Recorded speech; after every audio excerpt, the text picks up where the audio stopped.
Can someone test their audio for me? Mine hooked up differently this time. Or can you hear me? Yes, we can hear you. Thank you. I can't hear you guys. Sorry, can you hear us now? Yes. Okay, we're Thank just you. about to begin. We are streaming.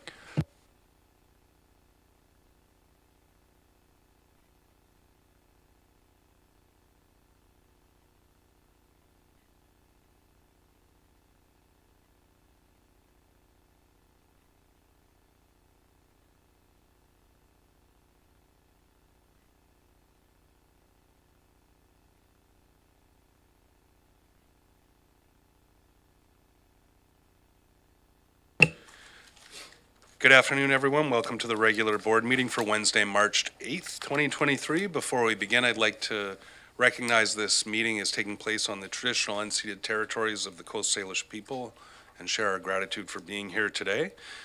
We will begin our meeting. The first item is the approval of agenda. Mr. Robbins, are there any changes to the agenda this afternoon? Mr. Chair, just one under the Section 20 closed session. There is one more item when you go into closed session with regards to land, Section 90, subsection 1, subsection E of the Community Charter. Thank you. So with that addition to the agenda, I'll ask for a motion to approve the agenda as amended. Moved by Director Nicholson, seconded by Director Manhas. All those in favor? Any opposed? None opposed. Motion carries. Mr. Robbins. Nothing under adoption of minutes, neither under business arising from those minutes, which moves you to public input period, opportunity for the public to comment on something before the board today. Thank you. So we'll open the mic up for public input. We do have 15 minutes and 3 minutes per speaker.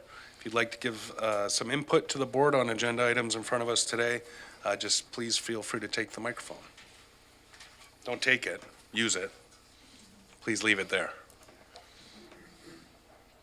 And just turn it on there, the blue button there. There you go. Good day, Chair and board members for the CVRD. My name is Joyce Benson. I live on Drinkwater Road in the municipality of North Cowichan, and I'm simply here today as part of this entourage. We're all here in support of the delegation by Cheryl Howard today, so I just thought I should maybe make that known to all of you, that we support fully the efforts of helping create a healthy community in our region. Thank you for all you do. Thank you, Ms. Benson. Anyone else to give public input? Any online, Mr. Robbins? Nobody online, Mr. Chair. Okay, thank you. Seeing no one stepping to the microphone, we will move on. Mr. Robbins. Moving to agenda item number 5, delegations. You have Cheryl Howard, Life on Wheels with regards to opioid crisis in the Cowichan Valley. Is that my turn? Yes, it is. Thank you and welcome. All right. And this is my first time here, and it's okay, I have dogs, I train them, I know how to deal with that. And horses. Anyways, I live on West River Bottom Road in the Area F division of Cowichan Valley. Love it there. Came down from 100 Mile hay farming up there. And so, yeah, I didn't really want to ever have to be public about anything, because we're just have our boots on the ground working with the people on the street. And that's where I'm most comfortable. So I'm not terribly comfortable here, but I can see your smiling faces, so you're making me feel better. Thank you. So I just want to address the board and all of you board members. I've sat on many boards, so I know what it's like. It's a lot of responsibility, and you have an amazing place here. I love living in the Cowichan Valley. It's a great place. I lived in the Comox Valley for 19 years. So 2 wonderful valleys on Vancouver Island, right? And we have a lot of responsibility. And I take that very seriously as a mother and grandmother, responsibility for my community and my neighborhood too, my neighbors. And my neighbors are often the people on the street, because I spend time in town and with my grandchildren and so on. So I just want to start sharing. Now, thank you for this opportunity. And I already sent information ahead a few weeks ago describing Life on Wheels. It's not Meals on Wheels, it's Life on Wheels. We actually don't do meals. We leave that to the people that are really good at it. And so I also sent a little bio of myself and my community work over the last, what would it be, 40 years. And because I'm now 70, just turned 70. I don't know if any of you are in that ranks, but I feel like an elder in the community, right? When you get up there. And I feel like it's important for me to express myself as an elder with grandchildren.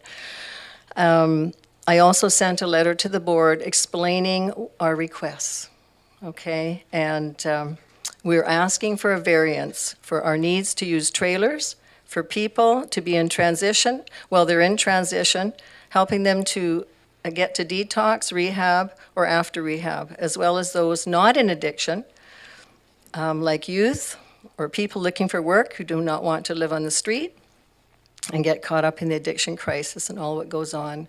And I'm speaking also for people out there that live in their cars, that live in their trailers and motorhomes and have to constantly move them. I'm just going to, right now, while I'm thinking of it, there's a 75-year-old man living in his car. He's been in his car for several months. He lost his ability to be in the rental. He's with someone else and he couldn't be there. Couldn't find a rental. He is going to the hospital 3 times a week for kidney dialysis. He's living in his car. I could not help him. I tried. I tried to get him in the public park. I have a trailer for him. I tried to get him in, but we had to move it every 2 weeks. So he's still living in his car. It's on my heart. My heart breaks for him. I don't know him personally, but he came to us for help. And you know what? We want to help people, right? The next point is, in the present situation right now, and I'm speaking for the United States and Canada. I was just in Mexico, I guess you can tell by my tan, my first holiday in 3 years. But when you work on the street, you really need a break. And probably you do too, because you know what it's like to work hard. But I would say that we have a humanitarian crisis, okay? It's serious. I used to live in Vancouver. Have any of you watched the movie or the documentary called Vancouver is Dying? I would recommend you watch it. So I agree with that documentary that we don't just have a homeless situation. That is not the crisis. The crisis is an opioid and mental health issue in Canada and all the communities that I visited and know so well. And I do travel around the world, and I see a growing migration problem and immigration problem. We think it's bad now. I believe in 5-10 years it's going to be unmanageable if we can't get ahead of it. So Duncan is particularly hit. We're between Victoria and Nanaimo, because we do ask everyone that comes to us where they're from. And we have a lot of statistics. I know there's between 500 to 600 people on the street. Maybe about 80 in Warmland and 50 in the apartment and 45 or so in the pods, and a few women at the center, the women's wet shelter. But we have a lot, and more coming in all the time. So Duncan is particularly hit hard. When I think of Comox Valley, when I go up there routinely, I'm going up there tomorrow, but I do walk on the streets and meet the people there, and it's a growing problem, but nothing like Duncan. Of course, the violence here is just behind Nanaimo. I just had a man come in today in great tears because he lost his son in a murder 2 months ago here, right behind, I forget which store it was, drug-related, 34 years old. So the violence is here and the corruption is here. The gangs are here and they're ruling and running amok. And so my next point is the people that are here and the ones that come to volunteer, about 17 of us on the streets for the past 2 years and more, we put a very high, the highest value on human life, the highest value, every human life. We don't take time to judge anyone, we take time to get to know them, and every story is different and every reason is different why they're on the street. You can't say, well, they're lazy, they don't work, or, you know, yes, the mental health institutions where my sister-in-law lived for many, many years of her life, East Lawn closed down. The clinic closed down. Yes, it put a lot of people on the street. But we're not just talking about that. We're talking about many, many things. People can't afford to live in an apartment. If my husband died and I didn't have family support, I would be one of those street people, right? Probably try to live in my car or something. But it's the facts. And so we put a high value on every single person, and we will do everything we can. We will drive them to Victoria. We'll pick up somebody from the prison in Wellington. These are things that we do, to help them out. We'll go visit family members, and we'll take them to the Smart Recovery Program and show them how they can not enable, but how they can support. We're working with the families. We're working with whoever it takes to get people healthy. And by the way, there's no rehab for anyone under 19 years old.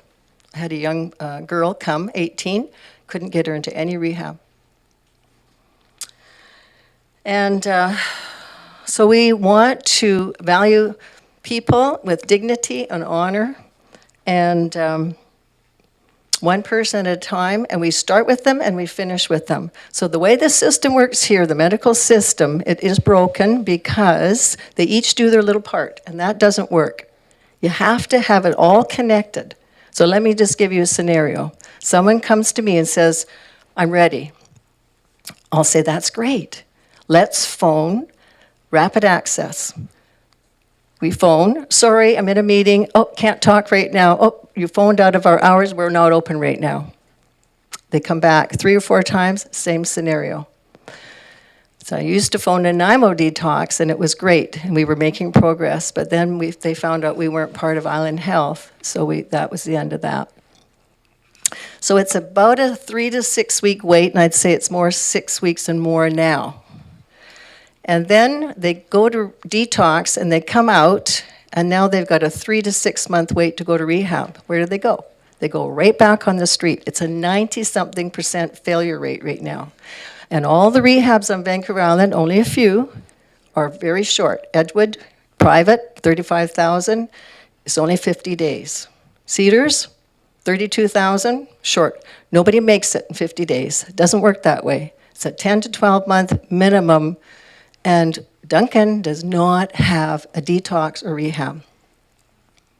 So that's why I started buying trailers, some of my friends, and saying, my God, we've got to do something for these people who are desperate to get off the street, away from the drug scene, so that they can detox or rehab. You can't do it if you're on the street. Well, they start, and we help them to start detoxing naturally. But we're caught in a rock and a hard place. When an addict says, I'm ready, and you can't help them, that's it.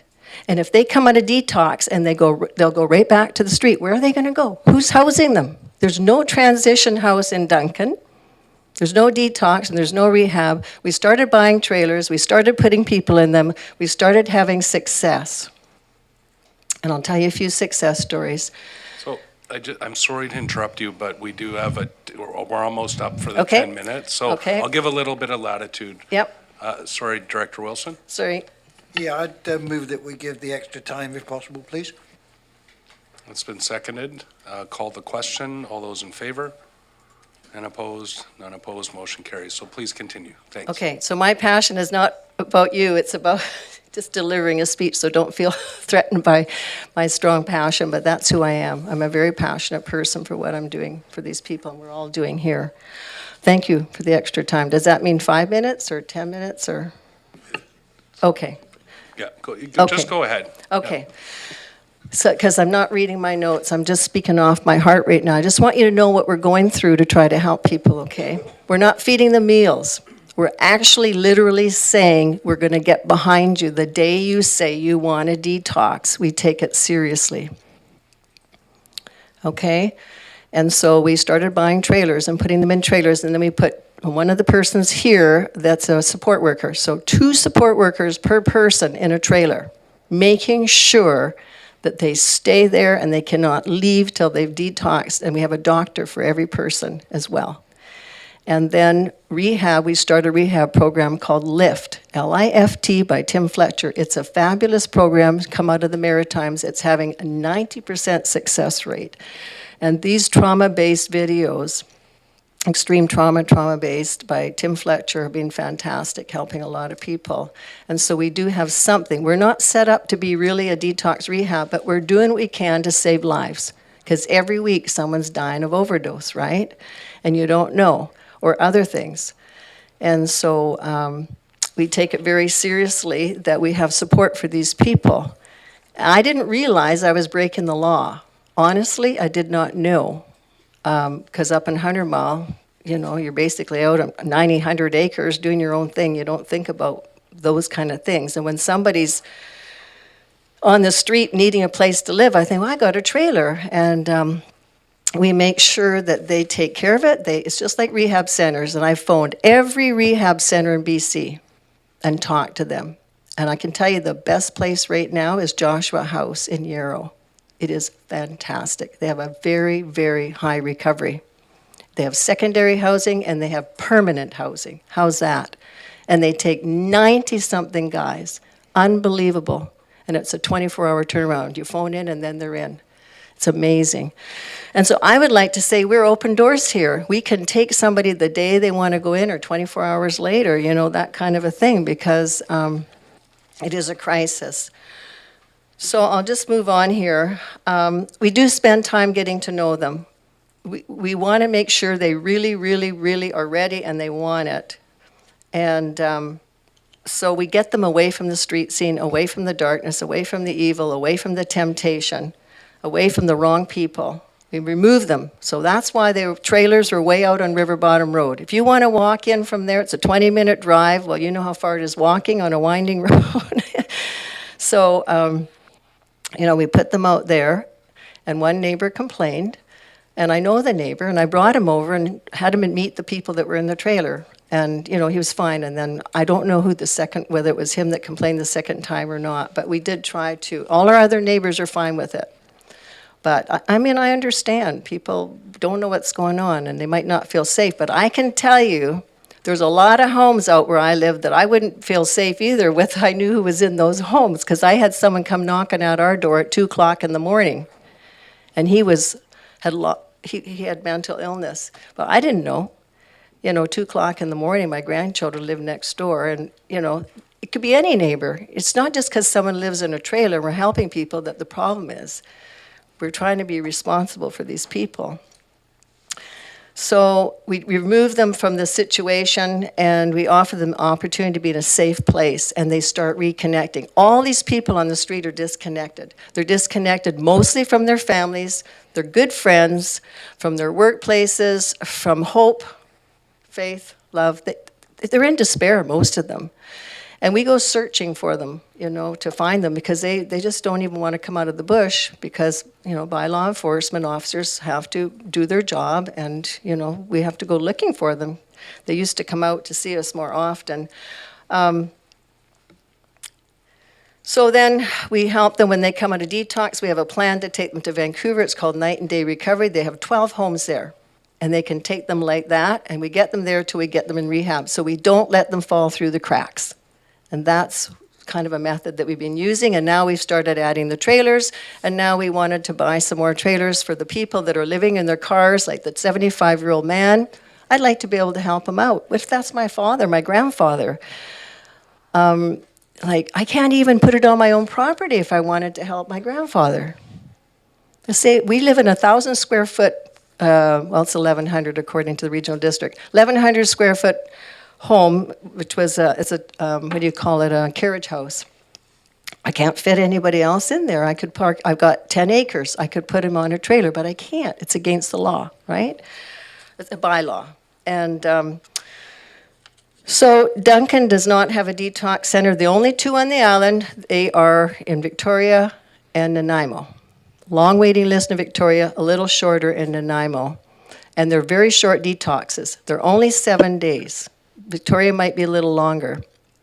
But I took a girl down to Victoria with a doctor's letter. It took me 7 hours to get her into Victoria. I waited 7 hours pleading with the doctor. They finally gave in and she died 2 days later in the hospital. That was heartbreaking for me. I worked 2 years with her and I tried to say to them, she needs medical help.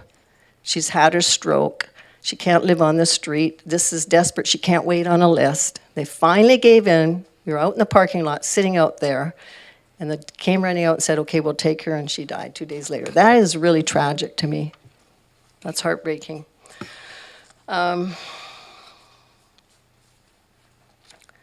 So the other point I want to make is Duncan doesn't have a warming center. Through the winter, we're right on the ground. We don't have a building. We're outside with the people. We have a little pop-up tent. Maybe you know our 20-foot bin, and I know you don't like it there.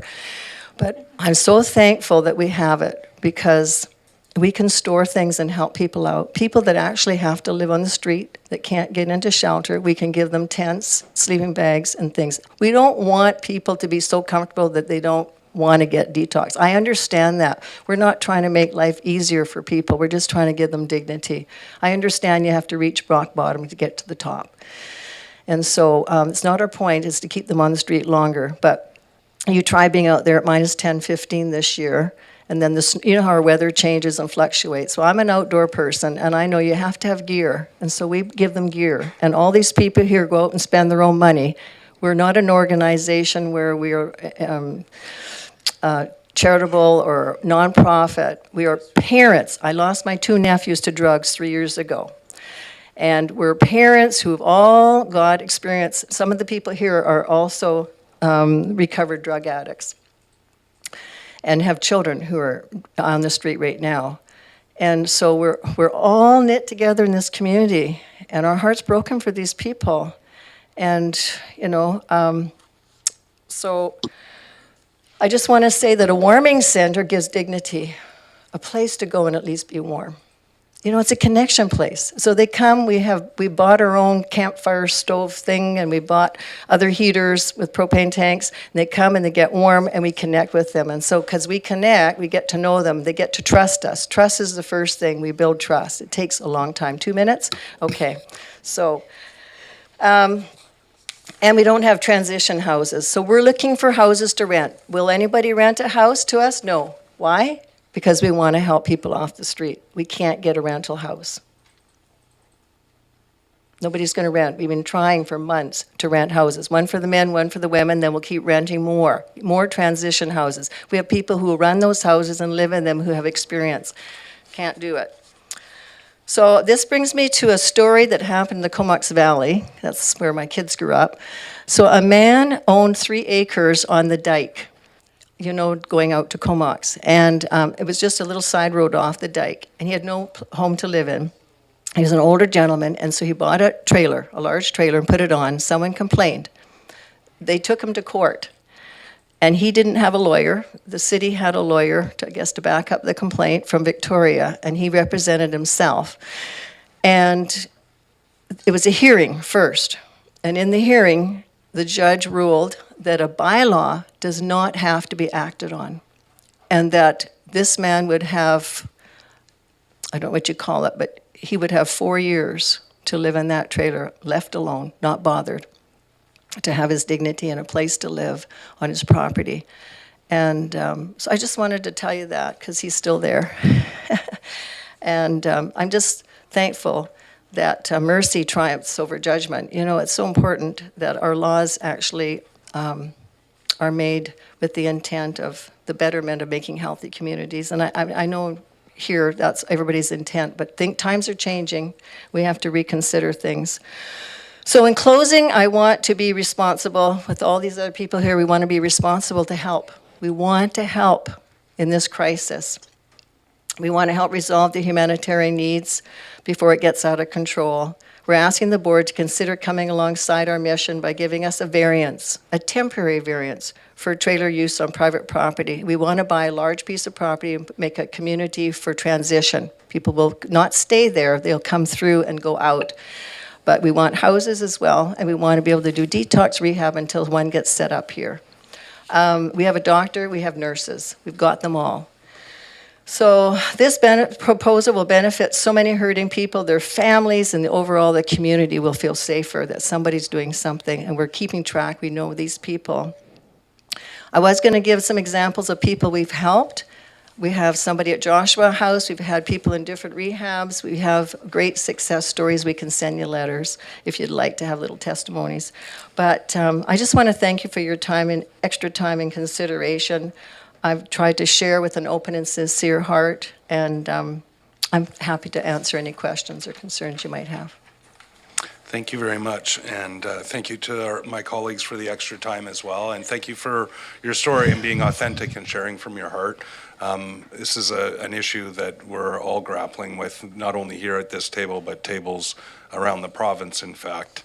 And I am hopeful that we have some discussions at different tables around our region that might help move some of these temporary initiatives forward. I just open it up to board members if they have any questions or comments. Director Wilson. Thank you, Mr. Chair. Thank you, Cheryl. I can see the passion you're speaking with here, and thank you for that. I appreciate it. I think the three words that resonate the most with me, words that you've used are trust, dignity, and more importantly, hope. And once people do lose hope, then what's left? So thank you for picking up on those. You mentioned funding. Excuse me, can you talk into the mic, please? Would you like me to start again? No, I don't think so. You heard what I said, right? Can you tell me about funding? You did mention that most Yeah. of it is coming from your own. We've never promoted ourselves. We've never been in the media, the newspaper. We've never gone anything. People just stop in and drop money off. For example, yesterday, 2 people came by with $400. The day before, I had a phone call from a lady that I've met, and she gave $2,500. We don't have time. Yeah. We're really busy. Yesterday I was meeting, there's 5 pregnant girls that are on drugs on the street. I'm spending all my time trying to help them, trying to help anyone falling through the cracks. We're bending over backwards to help people, make it. So we don't have time to fundraise. Okay. So there's nobody, one person pouring any money in. I know my grandsons, they're only 20 and 21, and they give us a lot of money. They're roofers. They keep throwing money my way, and my family and my friends, and everybody here pays out of their pocket. I'm a pensioner, and just put your pension in, and so we're just doing it that way. Okay. Follow up, please, Mr. Chair. And you mentioned that you've got a piece of land that you're looking at, and you're looking for We a don't have a temporary piece use. of land, which is why I want support that if we got a piece of land, we would need it zoned so that we could, in fact, have it as a transition place to help people move through and out, waiting for detox, waiting for rehab, keeping them out of going back to the street, Good. Thank you very much. Thank you, Mr. and Chair. train them. Yeah. Thank you. Do I have anyone else on the list? I was going to say Mayor Staples, Director Staples, and then Director.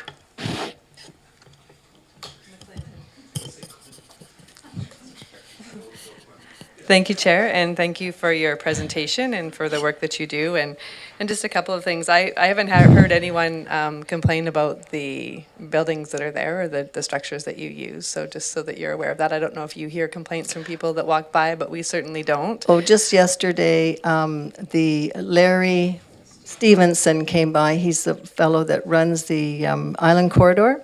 He came down with his truck on the track and stopped and wanted to check us out again because we have permission to be there through him. And he said he's received numerous complaints, sort of like, and I asked him, are you evicting us? He said, no, never. So I'm thankful. So, and thank you for the work that you're doing. And I mean, there's a couple of things I think that I'd like to just clarify. One is that we have to be really careful, as you know, because of the vulnerability of people and because of the judgments that a lot of people have around and the stigma associated with that, is to state things that we know are factual. So in terms of the numbers of people that are out on the street, I've never heard a number that high from all of the different organizations that are very well connected with people, and we have to just be careful about numbers. And I'm not expecting a response, but just to please just be aware of that. There's a homelessness count being done next month, Yes, I'm aware of that. and Yeah. then we'll have a number, and that there's also a lot of people who move through that may be here for a few days, but they Right. are people that stay. So Right. I just wanted to clarify that just for the general sort of public listening, but it is really important because that can lead to a lot of challenges in. Yeah. And so. Can I respond to that? I'm actually not looking for a response, Oh, okay. but I just wanted to just put that out there. Okay. So part of one of the questions that I have for you is that are you part of the community action team? Do you have representation there, or at the community assessment table, where they work together to make sure that there's coordinated access for people who are on the streets and that they're connected to the services that they require? They do different things than we do, and they know about us. Everyone's come and visited, the opioid doctors, and we've been around to all the different organizations to introduce ourselves, or they've come to us, but we've never been invited to be on the housing committee, for example, which I thought would be really helpful, because we tabulate every single person's name in a book and record everything, so we do know how many people in the last 2 years we've helped. But I would say that, yeah, it would be wonderful to be liaisoned better, but we haven't been recognized. Okay. I mean, I would just suggest that you do reach out to those tables And if you we do, haven't at this yeah. point, because there's a lot of, there's a lot of work being done for advocacy for the things that you're speaking about, like detox centers, or detox beds, treatment centers. Right. There's ongoing asks for that, and so it's good to have us have a unified voice when we're asking for those things. And Yeah. so yeah, just we're just wanting to put that out. And then a question would be as well that are you connected to different faith organizations that have properties, or no, there isn't? Okay, because one of the requests that did go out was for faith organizations to potentially have that are supporting people who are unhoused to potentially have RVs at their site and work Yeah, with. there's So no, just to no let you know one that that was church, there's happening. no one, Okay. yeah. It started with me and then gathering people around me, helping people in the street, yeah. Okay. And, and other than that, it would depend on where you end up purchasing property as to who you would be coming to have these conversations with. It sounds like there is an issue in, a regional district area around, but that's something that would be worked out with staff. But yeah, thank you for what you're doing, and when you get into a place where you're ready to move forward, it will be interesting to see how that can take place. We are ready with the trailers because we have to move them on the 15th of March, which there's snow on the ground where we live right now. So that is an immediate thing right now. If we can use trailers on private property, that's an immediate request before we even buy property. Yes, thank you. That's one of our requests, yeah. Yeah, there would be a process required legally Yes. to go through. A temporary use permit would be a Yes. minimum. I really don't think there's any way to follow the provincial law around that in that kind of a time frame, but I would expect that would be like an application for a temporary use permit or something of the like, but that would be something that would be directed to the development services or the land use services folks if you're in the regional district areas. I do have Director McClinton next, and if I missed anyone else, please raise your hand. Through the chair, thank you. Just going to pull this forward. Thank you for sharing that and for the work that you do. It's the first I'm hearing about your organization, and it actually, I just got quite emotional listening to it and just thinking about, sorry, excuse me, I'll just collect myself. And you made a comment, people need to get to rock bottom to sort of turn around. I would hope that we can get people off the street, before they hit rock bottom, or just give alternatives. Yeah, I can do it. Amanda Ferguson, your microphone is on. Thank you. So Thanks, buddy. without, knowing all the details, I likely would be Okay. in strong Look at support that, of a it's beautiful variance or a out. temporary permit, if that were to come forward, and I hope to see that. I guess my question is, how many trailers do you have right now? And if I missed it somewhere, I apologize. How many people are you helping on any given day? And is there anything else that you would be asking from us that we could help with? I did ask for a garbage can one time, so we'd have a place to put garbage. I asked possibly for a porta potty type GFL one. We've got their bin. and possibly a shower in the summertime, one of those portable showers. We do get rid of our own garbage now, actually. We've had help with that too, but I think the biggest thing right now is being aware now, I guess, who we are and what we do. And we do probably work with anywhere from 40 to 50 people a week, and then we keep working with them. And as it adds on, our team gets larger. We have to keep adding more support workers. We even have specialists who do all the homemade baking now, just because, there's so much happening. But they come for the homemade baking. They come to cry on our shoulder, like a guy today. He lost his son. He was murdered on the street here in Duncan, and he's a First Nations elder. And you know what? He felt comfortable coming, and it was awesome. Just awesome. So it takes time. We don't want a lot of people. We want quality time. So people stay all day just to sit and feel safe. And so it's not about quantity. Yeah, follow up. Specifically, just my own curiosity, how many trailers do you currently own? Okay, so right now we've had one donated. I bought two, and my other partner here bought one. So we have four. And we didn't want to buy any more. And when I found out I was breaking the law to save people's lives, I realized, okay, I better back up the bus here and find out what we are allowed and what we're not. So I had a long, long talk with the bylaw officer that came to see us.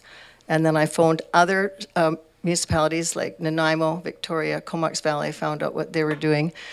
And they were very, very helpful. And so we're just asking for temporary variance to do a pilot project 5 years. We want to take 5 years to see if what we're doing works. We're really happy with how things are going, and the people on the street like us. They feel safe. We're working with other people, other agencies on the street too, but they all have their own thing they do, right? So we're aware of each other. Yeah. Thank you. I don't have any other speakers on my list. Just a couple of questions for myself. Are you a registered society or nonprofit? No? No, we're just boots on the ground. Okay. I have my boots and on. I think I can leave it there. So I want to thank you very much for your work. It's very clear that you have the passion. I think there's likely opportunities looking forward, but it would require some investment in terms of, some of those things like funding opportunities and things open up if you are a registered society. It opens a lot of doors for the work that you're trying to do, or through, if it's faith-based, through church opportunities. It's always up to you how you want to approach the issues that you're dealing with, but I can say that I can see some of the barriers that would be set up there without sort of some of those pieces in place around the work that you do. But I think that there's an opportunity, if you're looking for things like temporary use permits on land and stuff, to make those applications, and then they could be considered at those times when they come forward. But on a base level, I'm really thankful for the kind of work that you do and that care and attention to the folks that need it most, and wish you all the best for as far as today goes. I appreciate it. Thank you. you so much. And just one note is that we have been invited by the ministerial to give a talk, so we will be connecting with them too. Okay. Thank you very much. All right, Mr. Robbins. Thank you, Mr. Chair. Moving through your agenda, moving through items 6, 7, 8, moving on to 9 committee commission reports. CR1 is report and recommendations of the Governance Committee meeting of February 22nd, 2023. There are 3 recommendations coming from that committee. Director Martman. Excuse me. Sorry, Mr. Chair and everyone, sorry. So Mr. if you could, Robbins, we couldn't hear you. You had your paper in front of the mic or something. so I would, Director Acton, if there is an audio problem, if I'll try and watch the screen for, like, even if you use the icon hand, we'll try and watch for it and try and remind everybody to get real close to the mic. Mr. Robbins, please start that again. I'm not sure if I just missed a motion. No, my apologies. I'm having to, I keep moving around. My apologies. CR1, report and recommendations from the Governance Committee meeting of February 22, 2023. There are 3 recommendations. Could you hear that? Can you hear that? Director Martman. Thank you, Chair, and I'd like to move the 3 recommendations as written into the record. Thank you. Those have been moved, seconded by Director Wilson. Any discussion? Seeing none, all those in favor? Any opposed? None opposed, motion carries. Mr. Robbins. CR2 is the report and recommendations of the Electoral Area Services Committee meeting of March 1st, 2023. There are 14 recommendations. Director Nicholson.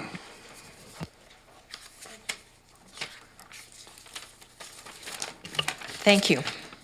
Your Electoral Area Services Committee of March 1st recommends, I don't think I'll read all of these. There are 7 grant-in aids from Electoral Area I, Electoral Area C, B, and B. And I move those recommendations, So those are 1 through 7. 1 through 7. Do we have a seconder? Director McClinton, any discussion? Seeing none, all those in favor? Any opposed? None opposed, motion carries. And then for electoral area directors only, there are recommendations 8 through 14, and I would move those. Thank you. Seconded, or did you want one pulled, Director Morrison? Pull 13, please. And would you second the rest? Okay, so 8 through 14 minus number 13, which has been pulled. Any discussion? Seeing none, all those in favor? Any opposed? None opposed, motion carries. Back to number 13, Director Nicholson. And so the committee recommends that zoning bylaw review project charter, as outlined in the staff report dated February 21st, 23, to the March 1st, 2023 Electoral Area Services Committee meeting, be endorsed. Director Morrison. I'll second it. Just want a clarification. Just clarification, the motion says as outlined in the staff report, but noted that when the staff report was given, there was at least one omission that wasn't covered in the staff report. So I don't see any note to the effect that, changes discussed during the meeting will be incorporated in this. It was an issue around a chunk of marine that wasn't covered in Area F in the staff report. So is there a staff person that could clarify that it's the report and the discussion from the meeting? Through to staff. Mr. Chair? And Cheryl. I heard Mr. Oh, there she is. Hello, Ms. Charles. Please go ahead. Good afternoon. Yeah, staff could just take that under advisement, and I wanted to add that it's highly likely that we would be coming back with revisions to that project charter just based on other work that is occurring and a workshop that the electoral area directors have requested in near future. So we'll take that under advisement. Great, thank you. And I see the directors nodding. That was moved by Director Nicholson, seconded by Director Morrison then? Okay, any further discussion? Call the question. All those in favor? Electoral area directors only. Any opposed? None opposed, motion carries. Mr. Robbins. CR3 is a report and recommendations of the Committee of the Whole meeting of March 8th, 2023. There is one recommendation. Director Morrison.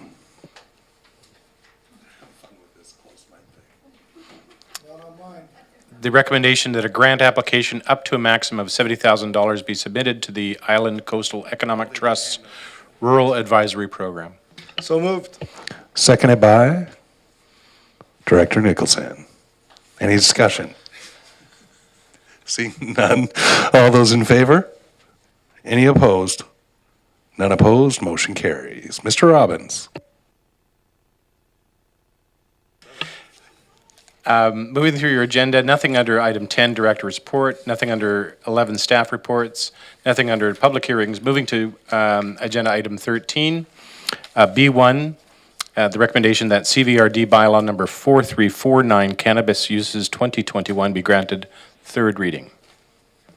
Moved by Director Morrison, seconded by Director Deck. Any discussion? Seeing none, all those in favor? Any opposed? Motion carries.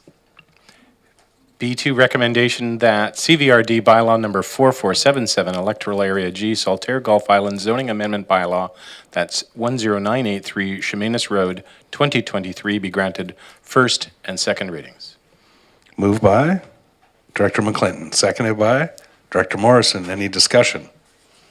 Seeing none, all those in favor? Any opposed? Motion carries. Moving through your agenda, nothing under items 14, 15, 16, 17, 18, which brings you to question period. There's no one in the gallery and there's no one waiting online, which means agenda item 20, motions to close the meeting. Under sections 91F, G, C, and E. Correct. Moved by Director Martman, seconded by Director Nicholson. All those in favor? Any opposed? None opposed?